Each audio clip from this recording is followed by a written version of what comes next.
મલ્હાર ઠાકર અને શ્રુહદ ગોસ્વામીની ફિલ્મ ધરપકડ જોયા પછી મેં નક્કી કર્યું છે કે હું મારા દરેક ફેમિલી મેમ્બરને આ ફિલ્મ બતાવીશ. હા, આજના ડિજિટલ યુગમાં દરેક ગુજરાતી પરિવારે અચૂક જોવી જોઈએ એવી આ સાયબર થ્રિલર મૂવી છે.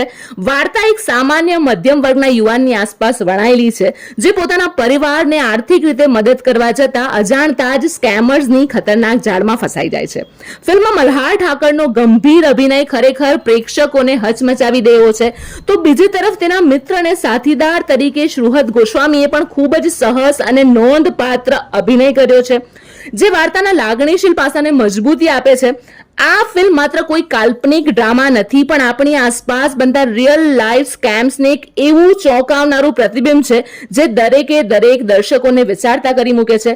ફિલ્મનું ઝડપી એડિટિંગ અને હોલિવૂડ લેવલનું બેકગ્રાઉન્ડ મ્યુઝિક તમને અંત સુધી જકડી રાખવા માટે એકદમ સક્ષમ છે અને મનોરંજનની સાથે જાગૃતિ ફેલાવનારી આ ફિલ્મ તો બધા એકવાર જોવી જ જોઈએ. તો પછી હવે કોની રાહ જુઓ છો? પોતાના નજીકના સિનેમાઘરમાં પહોંચી જાઓ અને ટિકિટ બુક કરાવીને આ સરસ મજાનું ફિલ્મ જોઈ નાખો.